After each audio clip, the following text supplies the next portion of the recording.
This is what should be done by one who is skilled in goodness and who knows the path of peace.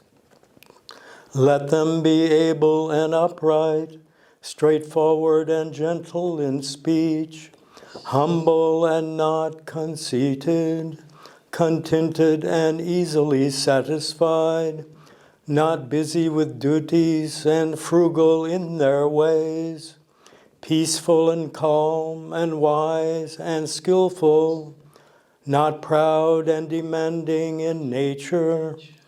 Let them not do the slightest thing that the wise would later reprove, wishing in gladness and in safety, may all beings be at ease, whatever living beings there may be, whether they are weak or strong, omitting none, the great or the mighty, medium, short or small, the seen and the unseen, those living near and far away, those born and to be born.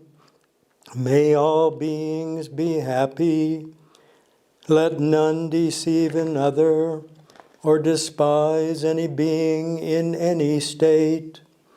Let none through anger or ill will wish harm upon another. Even as a mother protects with her life her child, her only child, so with a boundless heart should one cherish all living beings, irradiating kindness over the entire world, spreading upwards to the skies and downwards to the depths, outwards and unbounded, freed from hatred and ill will, whether standing or walking, seated or lying down, free from drowsiness. One should sustain this recollection. This is said to be the sublime abiding, by not holding to false views, the pure-hearted one having clarity of vision, being freed from all sense desires, is not born again into this world.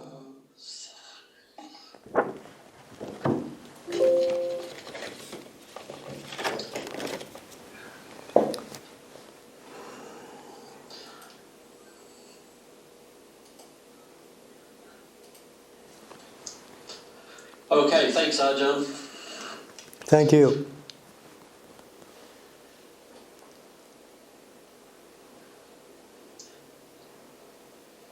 Is there anything in particular, Ajahn, you wish to talk about tonight?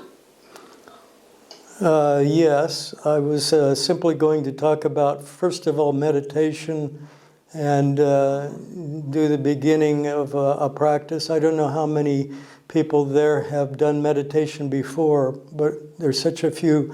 I assume that they all have. Would you say that's right? Has everyone done meditation? Yeah, it looks like, yeah. Yeah.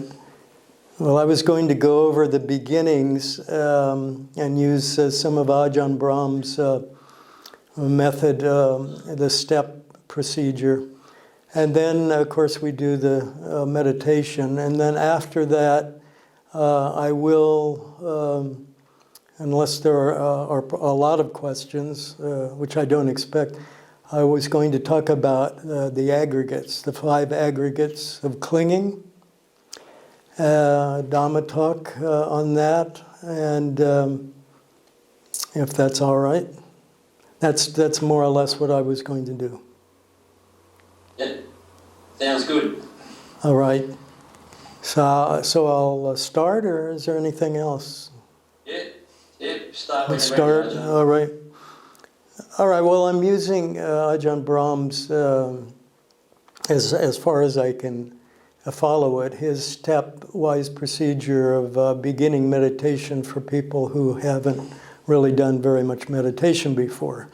So whether this applies to you or not, If you had people listening in, would you not know that they were listening in, or would they have to be represented by an image here? You would know who was here. You would always know? I have to let them in, so I know exactly who's here. So it's only the people we see here on the... Yes. Yes, okay. All right, I just wanted to check. You might have 'Cause- a blank. All right, thank you. Okay, it's good. All right, so back Some to... people have turned their video off, but they can hear you. I see, yes, okay. So to start with, the goal is peace. I would say to start out with, why are we meditating in the first place? We want silence and peace. And we want to get through all of the distractions that are in the mind, and not to speak of all the distractions in the world. So pick a place in your house or wherever you live, and find a good place, and that will be your meditation spot. And that will be a sacred place for you. And I would recommend, if you're going to meditate, that you practice diligently and every day put in some time in meditation, as much as you can. And you'll see, even though it may be difficult at the beginning, you'll see that your meditation improves over time. And you'll find you have more peace in your heart, and you'll want to do more of it. So that's at the start. So what are we starting here? I'm looking at my notes. Excuse me. So we start, and the way we start with the meditation is present moment awareness, which everybody calls mindfulness now. But sustained present moment awareness is where we want to go. And so we pay attention to the present moment and let the various burdens in our mind, just let them go. That's what we want to do, be free from the burdens, namely future, thinking about the future, and thinking about the past. Those are the two big ones. So the way Ajahn Brahm describes it is a person having two suitcases, and first you say the left one is the past, and you put that down. And so you put away all the thoughts of the past and all your thoughts of yourself and everything that's happening in your life, and just put that down. And the second burden, of course, is the future. Thinking about the future, planning, worrying about the future, and so on. And you put the right suitcase down, so you're free from the past and future and all those thoughts. Now at the beginning, you'll still have some thoughts in your mind. So on the first step, you can let those go and just see them, but you pay attention to the present moment. Pay attention to the present moment, and this is what we'll do in the meditation time. And the second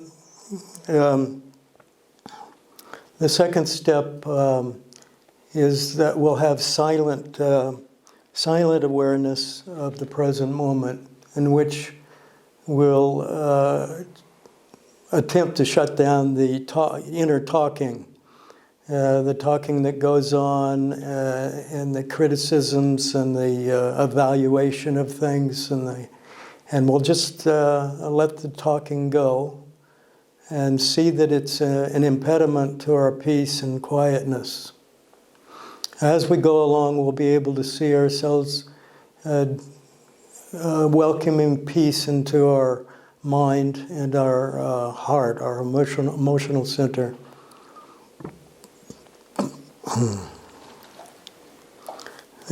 So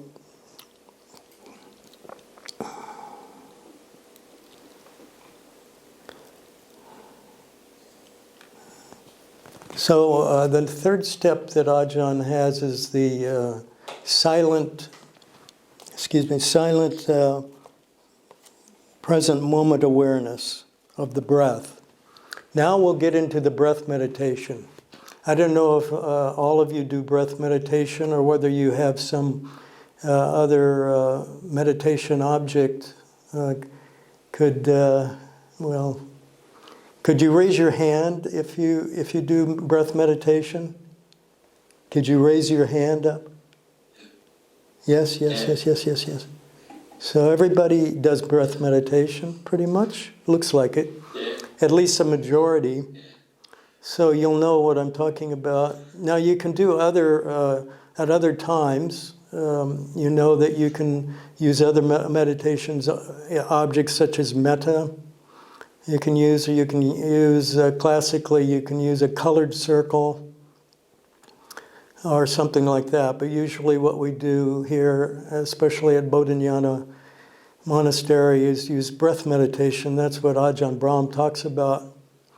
Not only here, but in his writings. And so we'll talk about, or we'll focus on the breath in the meditation period. We'll just give a little bit of time as a sample for each of these. And when we get to the breath meditation, we'll hold it a bit longer, since that's our goal. But one thing that Ajahn Brahm stresses is to build a strong foundation. Before you go to the meditation on breath, be sure that you have a good, solid, present moment awareness without it being shaken, and a good silence in your mind, as much silence as you can attain. And once you have those, then you'll be able to focus on the breath more easily. It'll come more easily to you. If you don't focus at the beginning on this, building this foundation, then you'll find that you're getting off the track a lot. I'm sure you know what I mean if you've had experience. The fourth step is what he calls full sustained meditation or attention on the breath. By that he means every single part of the breath is in your attention, not just the in and out breathing, but every little bit of it. And it's constant, and there are no other thoughts in your mind, only the breath. And that's as far as we'll go on the meditation steps. Of course, as you know, if you've read his books, or if you've done more advanced meditation, this will lead you on to piti, which is a mental, I've forgotten what it's called, what he calls the delightful breath now, instead of the beautiful breath. Ajahn Brahm has been using the term delightful breath. And it's very appropriate because that is where you see light, the lights of the mind. And you find a meditation object in the mind itself. It could be what that's called a nimitta, a mind object, or some other production of the mind. And you have a feeling, sometimes it's described as tingling, even though that's a feeling, it's a mental production of the mind. And that's the next step up would be piti sukha. Sukha is the feeling part, the happiness. So you have this another thing that piti's called is like fascination. Fascination, I like that term. Fascination and happiness, leading to the mind. So then you're sort of dropping your focus on breathing. The breathing may just disappear, and you're focusing on whatever the mind has produced as an object.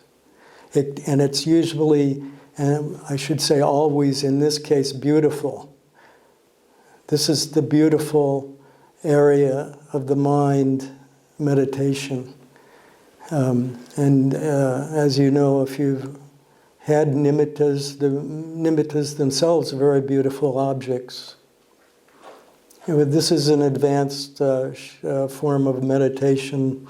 And I hope you all get there. I hope we all get there. And it goes on from there to jhana and so on, as you know. Now, I don't have a lot more to say about the beginning part of meditation unless you have questions. If you have any questions, you can ask them now. It's all right. And then, or would you like me to start with the meditation? You want to start? Yeah, go with the meditation, Ajahn. All right. Okay, so we'll have about 30 minutes of the meditation, and then quite a long period after that. All right. So, Mute yourself. what was that? She's telling people So to I'm mute saying just themselves. don't, to mute. All right, Mute yourself, don't. I see. Sorry. Okay. If you like, I can use the bell, if that makes it clearer what's going on. Yes, so we'll begin the meditation.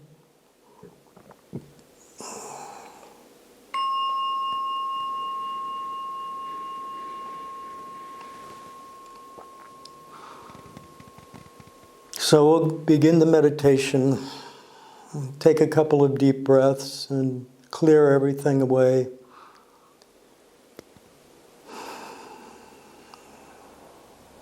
Might be a little difficult if you have lights right in your eyes like I do.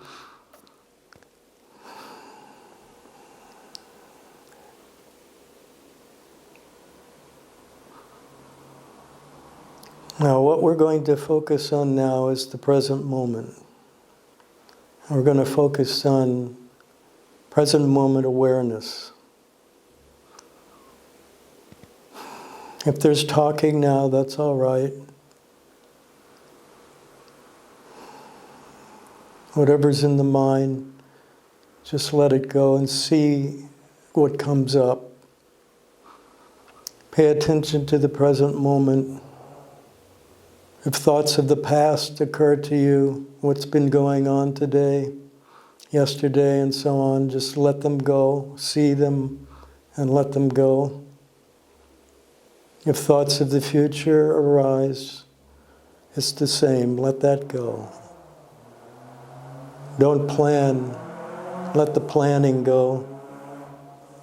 Let the concern about the past go. Be only concerned now with the present moment and allowing whatever happens in the present moment to just go one moment after another. Now, be silent a little bit while you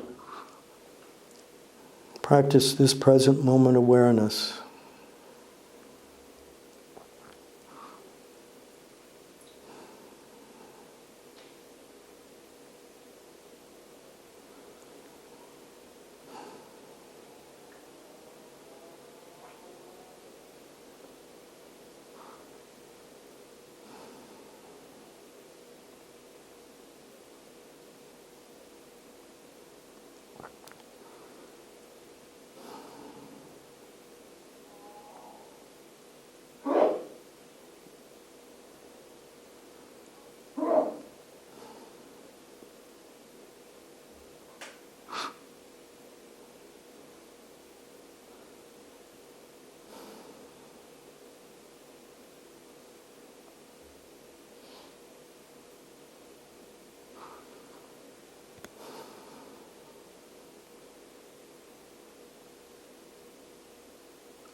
Now, stepping back from the inner speech, see the inner speech happening and just let it go. Whatever comes, let it come. Whatever goes, let it go. And just stand back from that inner speech and see that it's there without putting any muscle on it. Just let it go. Just as the clouds flow through the sky, they come and they go. Just let those thoughts go and evaporate. Take no special interest in them, but don't try to push them away. Don't put any energy in them, either pro or con. Just let whatever is in the mind just come and go. And remember that you're staying in the present moment.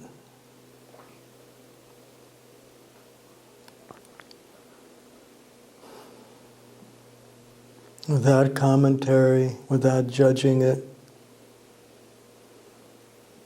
Whatever is here, let it be here.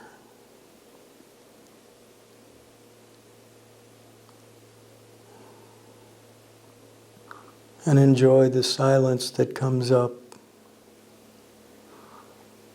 The silent present moment.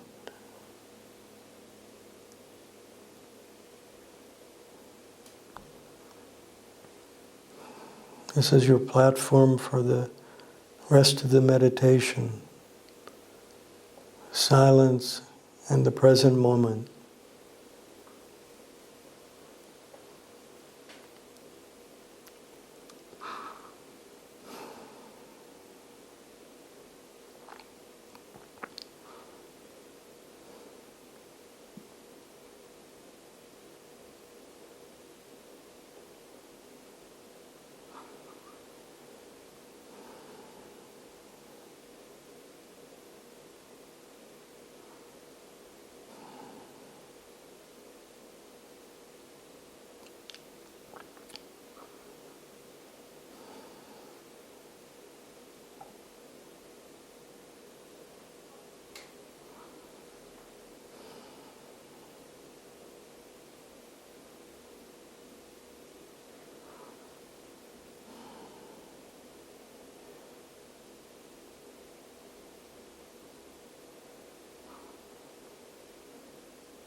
Remember to relax. Relax. Stay in the present moment. Enjoy the silence.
Now, as Ajahn Brahm says, you can stay with these two steps, and you can make your whole meditation that, to strengthen your ability to stay in the present moment without a lot of talk, without being worried about the past and future. But we'll go on now to the main meditation object, awareness of the breath.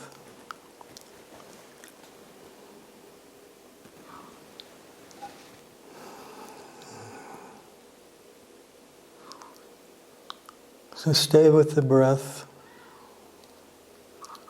the in-breath and the out-breath, and the pauses.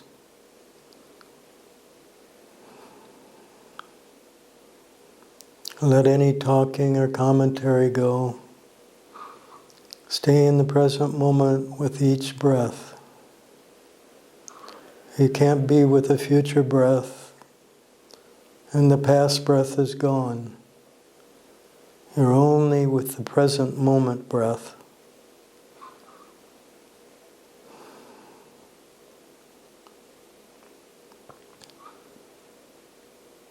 So stay with that breath and notice anything particular about it.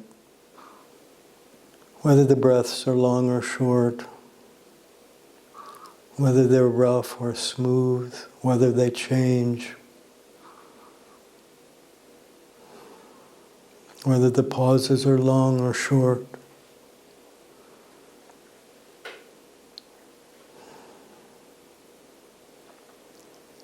Be consumed by an interest in the breath itself.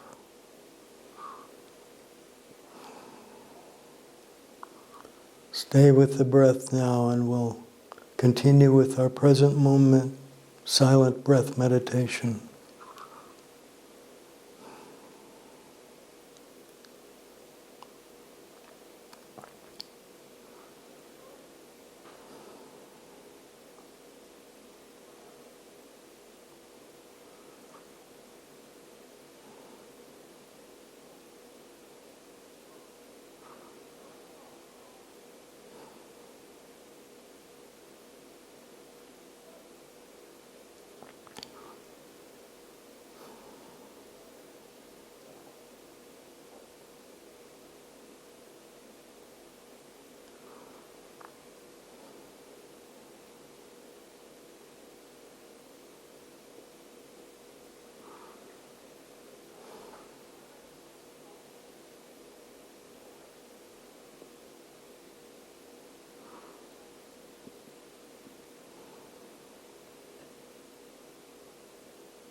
If you find yourself drifting away into thoughts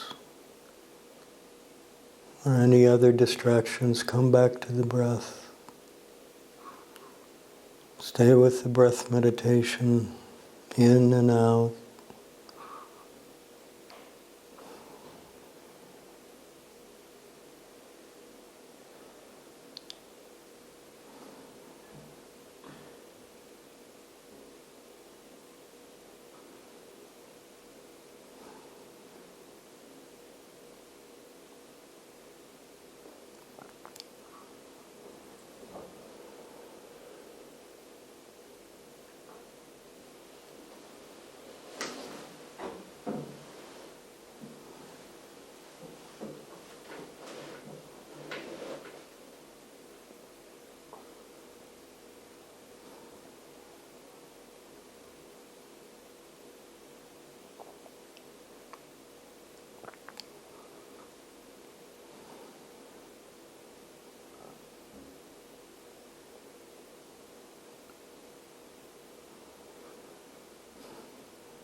Let any distractions go.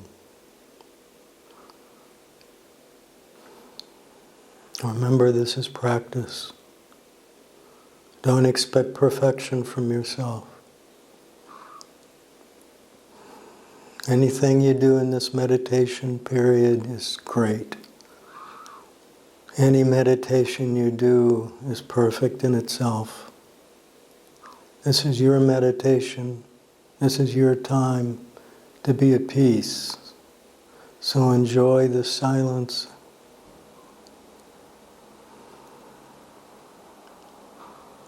Enjoy the breath, just going in and out. If you have any tension, just relax. Relax from the head on down to the toes. Relax.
without talking about it, if you notice any sense of an I, of yourself,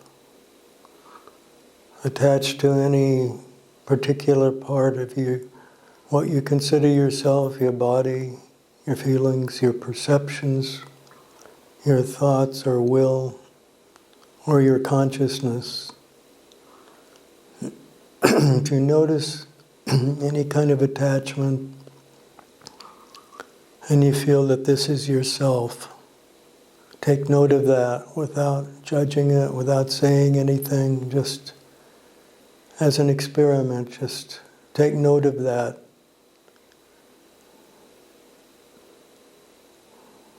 In other words, you have the slightest feeling of I am this, I am that.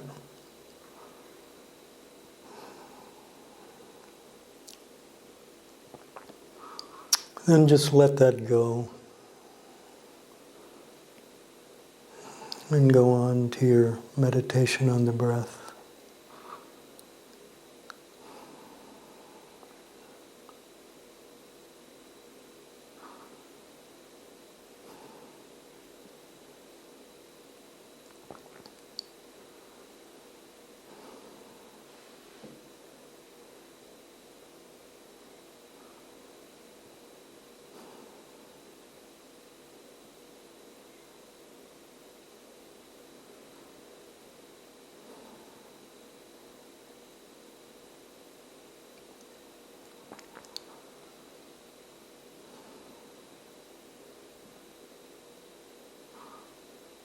Maintain a total awareness of the breath, all aspects of the breath, without any other distractions about any other subject, any other part of the body, any other thoughts.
Maybe you've experienced the delightful breath, the beautiful breath.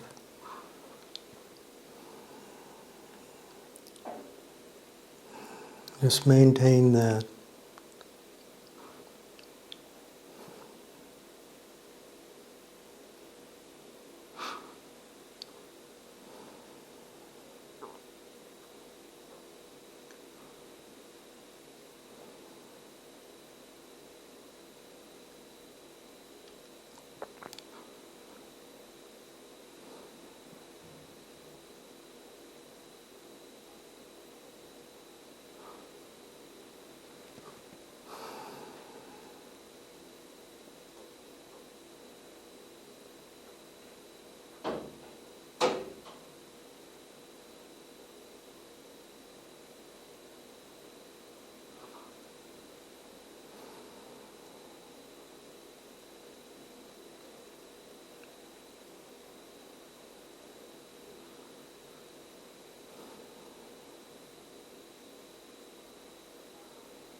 If you feel a kind of rapture,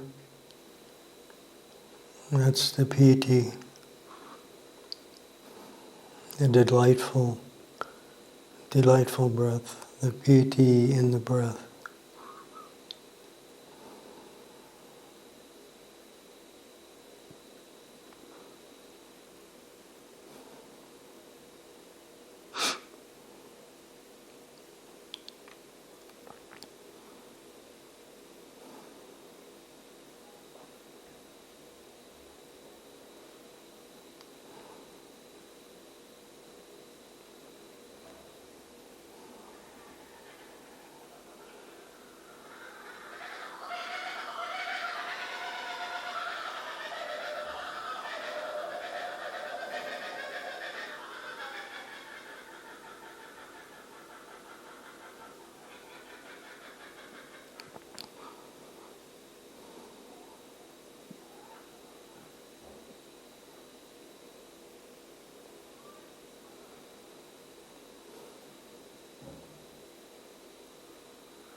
And that is about 30 minutes.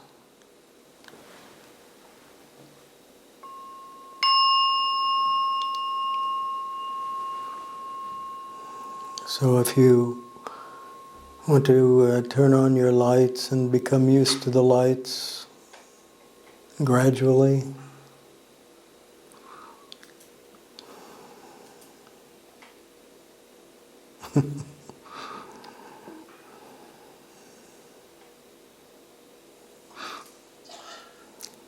Has anybody any questions they wish to ask Ajahn regarding the meditation?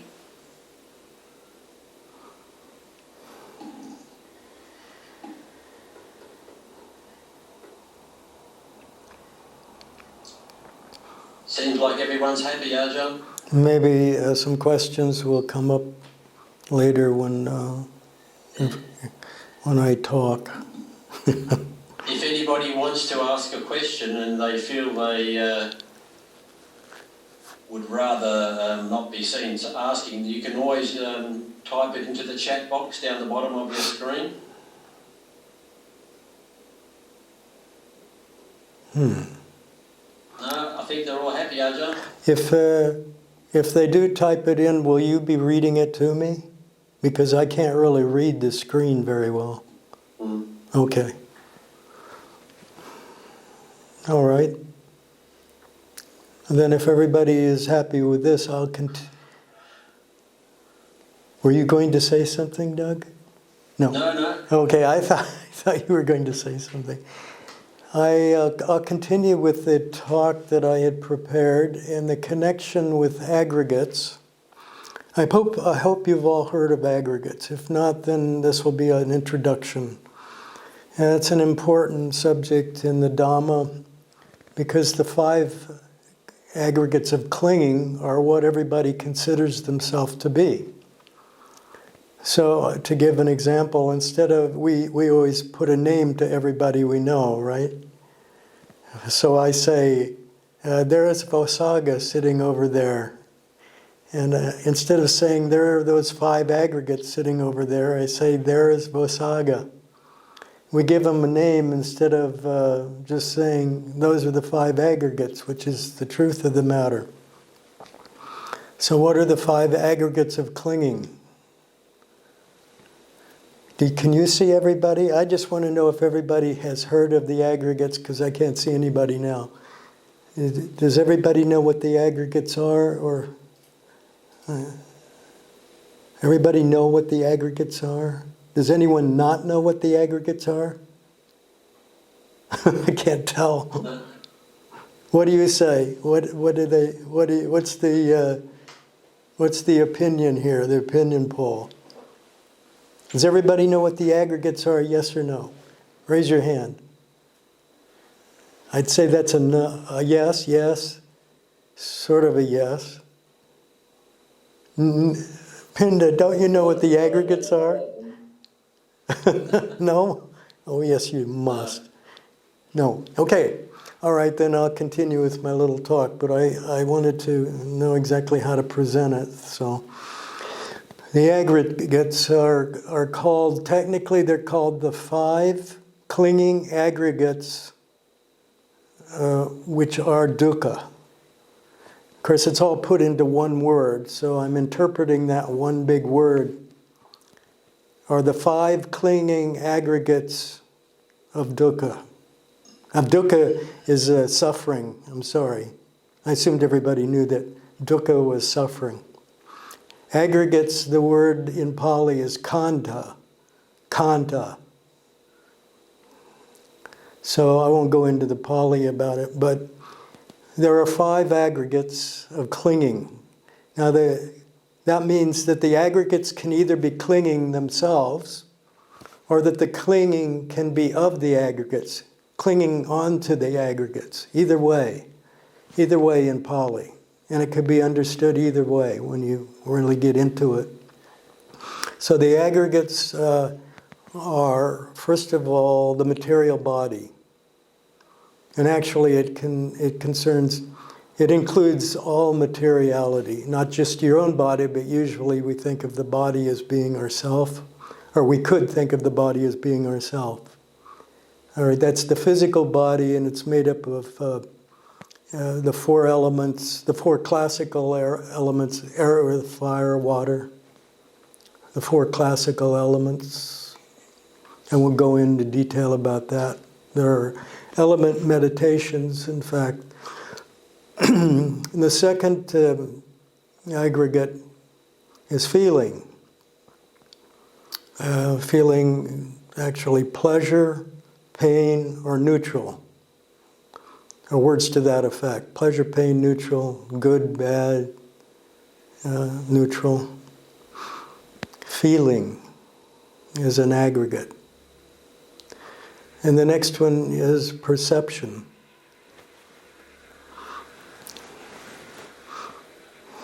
And perception is a perception of the 6 sense bases.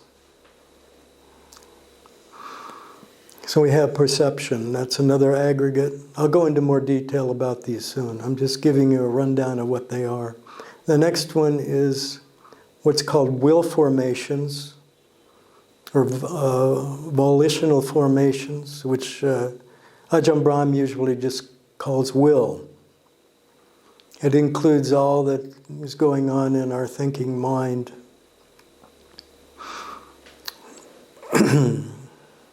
And the last one is consciousness. That's the last one. Consciousness. And we have actually have consciousness of the six senses also. The six senses make up our consciousness. So, to give you an idea, the Buddha has given us these nice similes. The one thing I like best in the sutras are similes, because they bring a clarity to what's being talked about. So I'll start with the first, and we'll go to each of the aggregates, and there's a simile for it. So the first, the Buddha says a man is standing on the bank of the Ganges, and he sees some object floating down the Ganges towards him, but although he has good eyesight, he can't tell what it is. It just seems to be a blob of something. And as he gets closer, he sees that this object that he sees floating towards him is nothing more than foam. In other words, it's made up of flotsam from the river, a little bit of dirt, maybe some sticks and plant material, and the bubbles that come from the water, the spray of the river, and it's all glommed together into a mass. And so you can ask yourself, is there an essence? Is there a core in this blob of foam? And of course you'll say, I hope you would say, there's no essence to it. There's no self in it. This is just a glob of material. This is the material world. This is all put together. There's no essence in it, and there's no I in it. There's no self in the material world. And there's no self in the material body. And as science progresses, they tell us more about molecules and atoms and all sorts of other infinitesimal things that the material world is made of. And yet there is nothing material, there is nothing like an essence or a core or a self in it. We think there is. And some people will attach their self, their identity of their self, to their body. So the next simile is this, having to do with feeling. So now there is a rainstorm, and on the river the drops are falling very fast, and every time a drop hits the water, it produces a little bubble. And the bubble comes up and stays, and meanwhile, all the other bubbles are rising and falling all over, thousands, millions of bubbles. And none of them, although they seem to have some reality or some existence, it's a very brief existence, and there's nothing inside the bubble. It's just a hollow space with a thin shell around it that lasts a fraction of a second perhaps, or maybe a little longer, but there's no self in the bubble. This is the simile for feeling. And our feelings come from the sense bases, the inner and outer sense base. The outer sense base strikes on the inner sense base and produces a reaction. And millions and billions of these happen in mind moments, we're told in the sutras. And there's no self in any of these feelings, but we usually ascribe a self to the feelings. This is my feeling. These are my feelings. They're me. You see? And yet they have no more reality than bubbles on the river or the lake. Just bubbles that come and go. Now the next is for perception. Now you can imagine a man wandering along the desert, in the desert sand, being hot and thirsty, and hoping that he'll come across some water. And in the distance he sees something that looks like it might be an oasis. And as he gets nearer, he becomes happy and thinks, oh, there is water.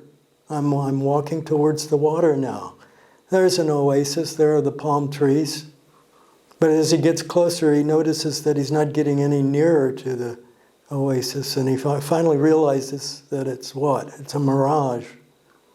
There's nothing of reality there. There's no essential core there. And that's like our perception. That's what perception is.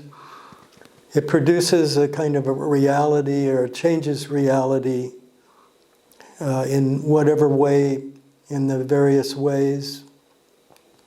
In fact, there are the perception, what are called the distortions of perception, the vipalasas. The distortions of perception, I'll just mention, are thinking that what we see is permanent, and yet it is impermanent. Everything we see is impermanent.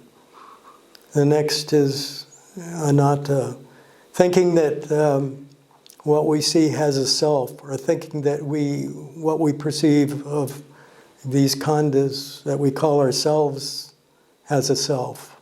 And yet we know from the suttas that it's all anatta, no self. There is no self. And the third is dukkha, or painfulness. We think that what is pleasurable, we think that what is actually painful is pleasurable. And the fourth distortion is thinking that what is actually ugly is beautiful. In other words, seeing the ugly, the asubha, as beautiful, subha. Those are the four vipalasas of perception. And we think that perception is something of us, that it's our perception, this is my perception. The next thing is what is called sankhara, or will formations, sankhara. And in this, a man goes to the forest, a woodsman. He goes to the forest with an axe, and he wants a tree that has some good heartwood. Heartwood is the hardwood in the middle that he can build out of. So he mistakenly goes to a banana tree, and he cuts the banana tree down and cuts the roots off and the crown off, and then he opens it up and he begins to unroll it and realizes that there's no heartwood, there's no sapwood even. There's no real wood in it, it's only sheaths of leaves, leaf-like material. That's all it is one sheath on another, like an onion. So you can picture an onion. There is no heartwood in the onion. In fact, a very brilliant simile was invented by Bhante Gunaratana, Bhante Ji. The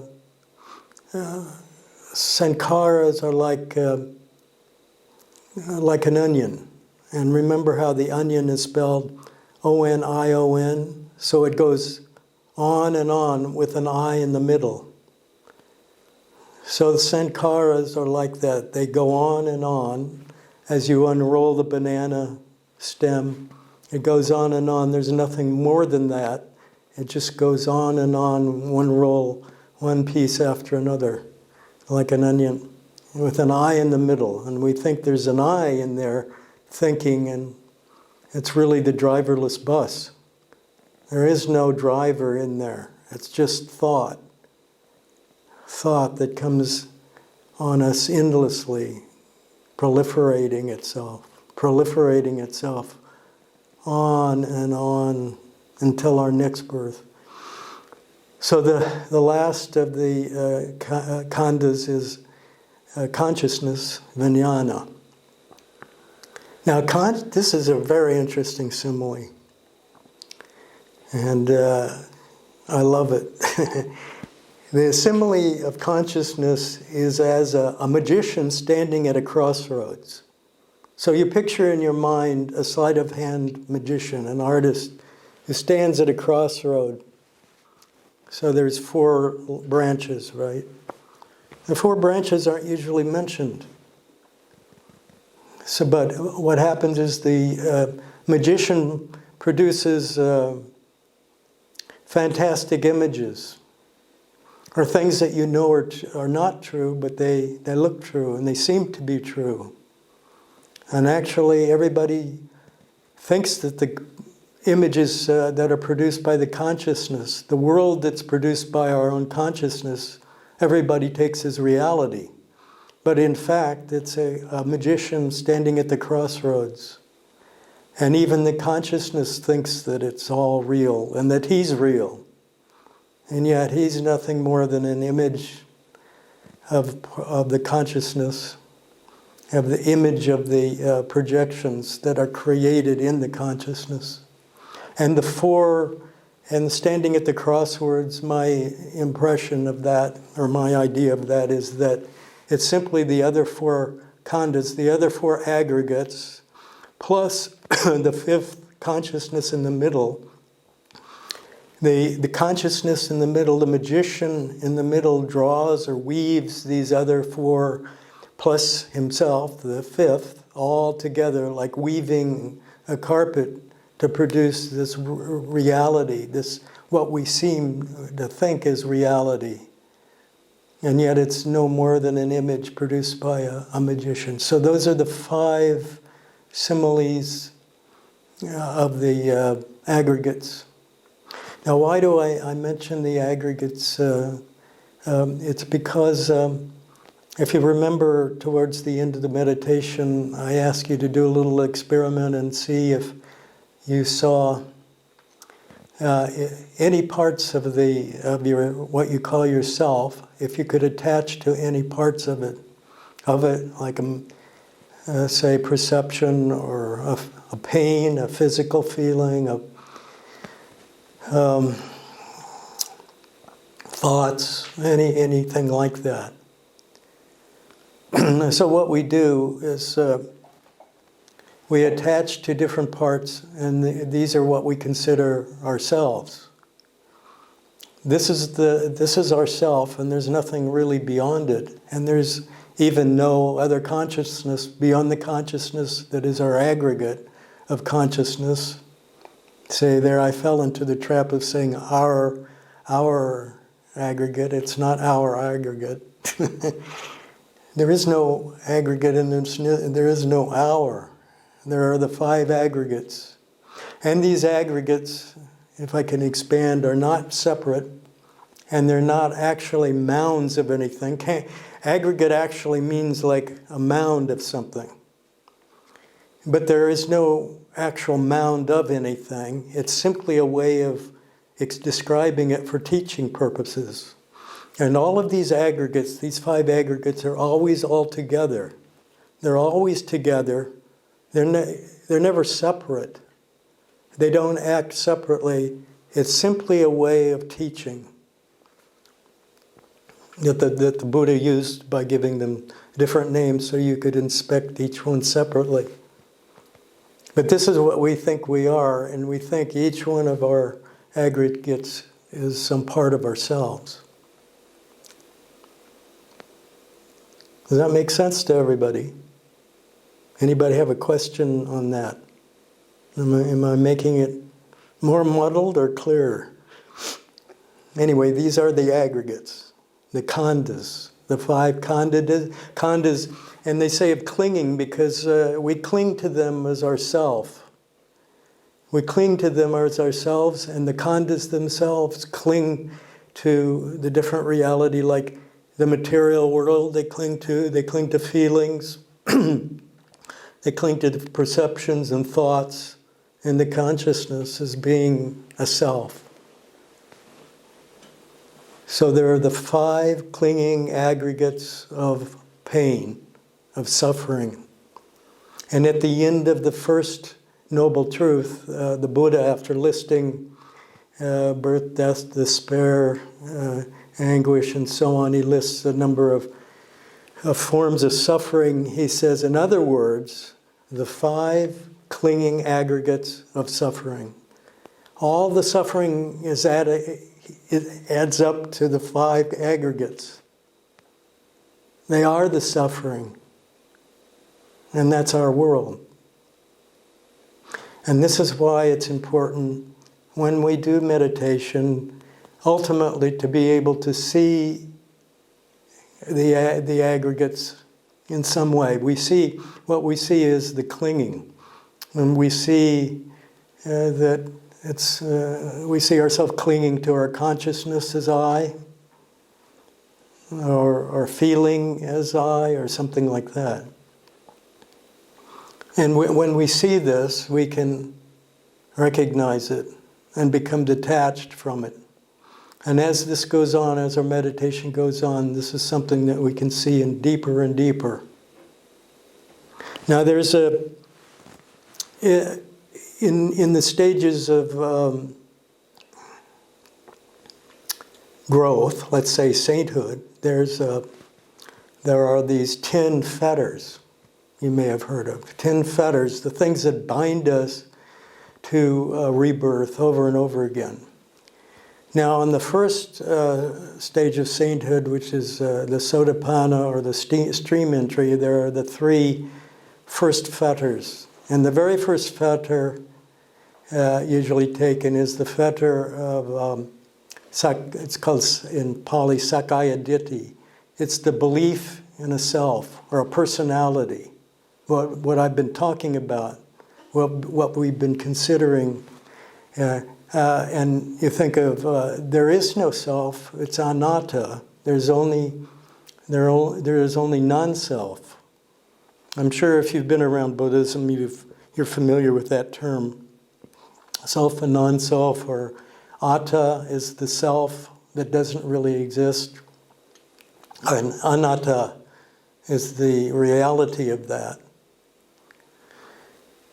So there are, to go on, there are 20 different, you might say, flavors of non-self view.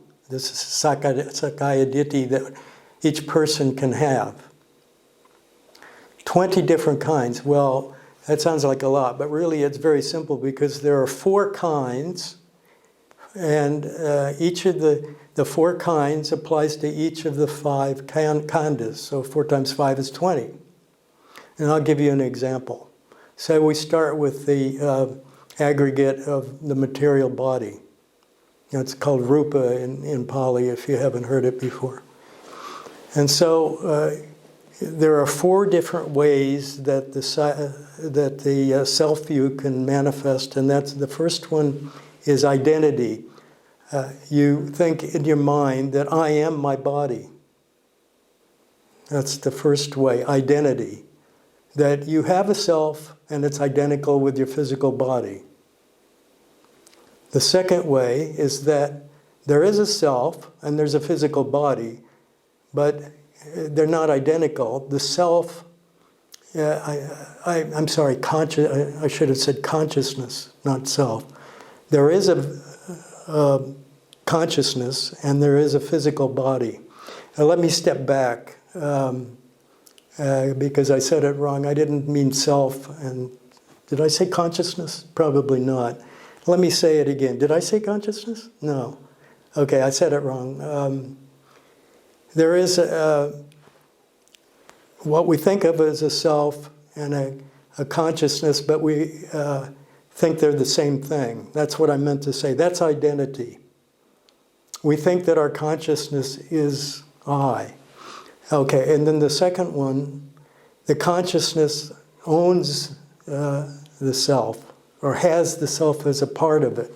But there are other parts to the consciousness that are not the I. And then the third is that there's a consciousness and there's an I. This is a view, but they're not connected. They're completely separate. The consciousness exists separately from the self. And then the last is that there's a self, and it actually owns, it has or owns as part of it the consciousness. It's just the reverse of the second one, that the I owns the consciousness. All right? Okay, let me make it a little clearer. Maybe if I make it clear by going to consciousness, let's go back up to the other aggregate of consciousness and say, before I was considering, I think I switched to consciousness, didn't I? Well, let's go back I started out with the material body.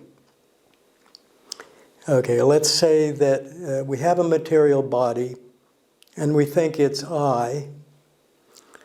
So that's identity. I am my material body. And the second one is the material body actually owns the I. The material body has the I as part of itself. The third one is that there's a material body and an I, but they're completely separate. And the last one, you'll probably guess, is that the I owns the material body or has the material body as part of itself. All right? Now, if you're not completely confused, I can answer questions about that, I hope. In other words, you see that there's identity, there's ownership by the first, and there's complete separation, and then there's ownership by the last one. So it's very simple if you see it on paper. If anybody has a question about those. Hello. I can't hear, he's muted. You're muted.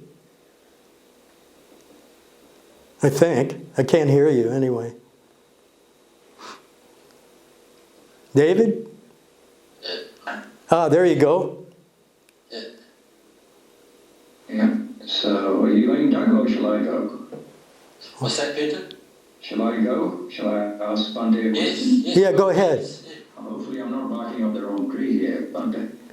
This is going to the first aggregate, which was the body, and you gave the simile of a blob of foam on the river. Yes. Yeah, and it's made up of all disparate things which don't have any I in it, right? So Made up of many different things. Yes, that's right. So I was thinking about the body or basic building blocks of everything. So we have, say, if I go down to the cell itself is made up of various components, as the nucleus, the membrane, and blah, blah, blah. The cell itself is alive, but the bits and pieces that go to make it are not alive. Right.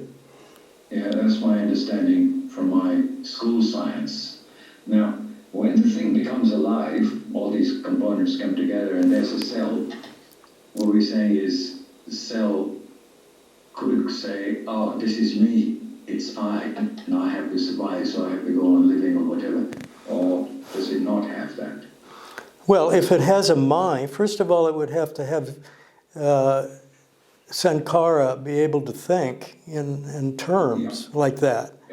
And of course, a cell wouldn't have them, for one thing. But that's basically our situation. Yeah. That's what we do. We're like the cells who say that. But the cell, if the cell actually had a mind, and whether a cell actually has consciousness or not, I don't know about that. I wouldn't hazard a guess. No. Yeah, so the cell is just basically wants to live, maybe, or it's programmed to do things, but it doesn't have a consciousness. Well, even if it had a slight consciousness, it wouldn't prove that it had an I, because we have consciousness. But what I'm saying from the suttas is that even though we have consciousness and we have various kinds of consciousness, and some kinds of consciousness are higher than others, we still don't have an I. We don't have a self. We don't have an essential, self-abiding self. That's anatta. That's what anatta means. And that's one of the delusions that I was talking about in the Vipalasas, the delusions of perception, that we think things like other people have I. that they have atta, and in truth, it's all anatta. It's all anatta. Okay? Does that answer the question at all? Or? Yeah, I think so, because so it's, as soon as we see things and say, all right, okay, we tend to say, that's me, that's that, and you sort of put names or descriptions to it, yeah. But you're saying, okay, no, which is a difficult thing to do, I suppose. The anatta, getting to that. Yes, getting to that is the important thing, and it's why I mentioned it in connection with the meditation. This is eventually what your meditation is for. And you don't necessarily have to go to jhana, but going to jhana helps. I'll put it that way. But it's possible to have the awareness of non-self without jhana. But you have to meditate for quite a while to be able to see that. This is very important if you want to make progress, like stream entry and once returner, non-returner, and arhat. If you want to make those progressions, you have to know about the aggregates, and you have to know about anatta and their connection with the meditation.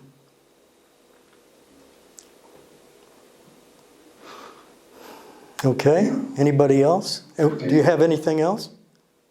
Okay. No, that's it. Thank you, but I like your background. that's the southwest coast Oh. on the other side of Dunsborough. Yeah. Oh. Injured up, they call it. Smith's Beach. And I think those are my footsteps there in the sand. Oh, well, I thought maybe it was just a picture. No, yeah, that's right. I took a photograph when I was last there. So that's it. Okay. Set that up as my background. So, Excellent. I suppose being selfish. Excellent.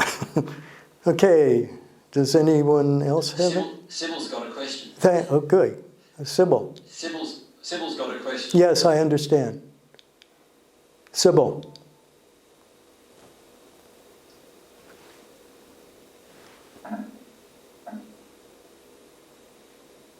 Is it muted? We can't hear you, Sybil.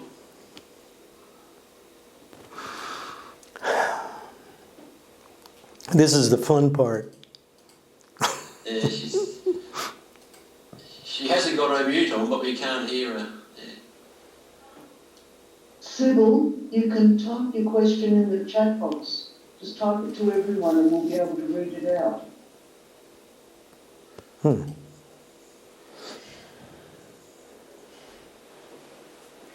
These things never work. Yeah, she's typing a question, Ajahn, in the chat box. Okay, you tell me what it means and or what it reads, and then maybe I can help.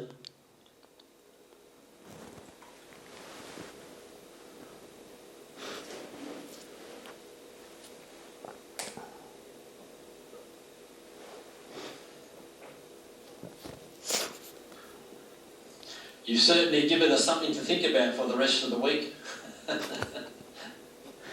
Is that it?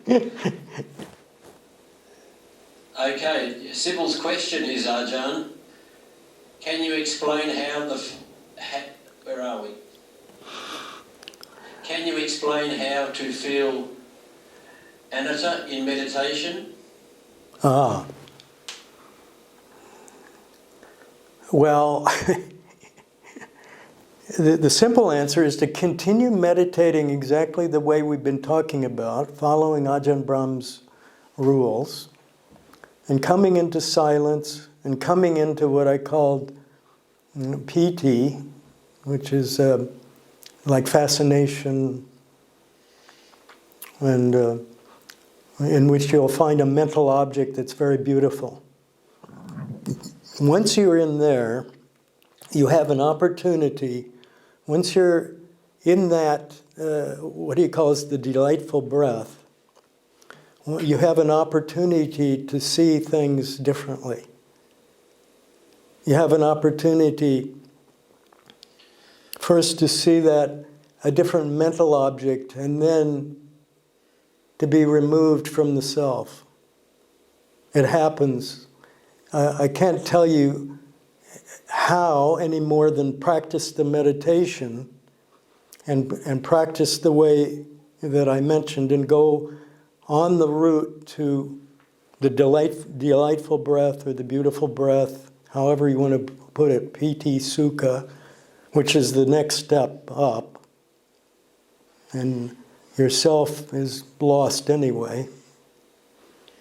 And from there it goes on to jhana. Now, if you go to jhana, it probably becomes simpler in the long run. All right? I hope that helps. Okay? Are you Sybil? Thank you for the question.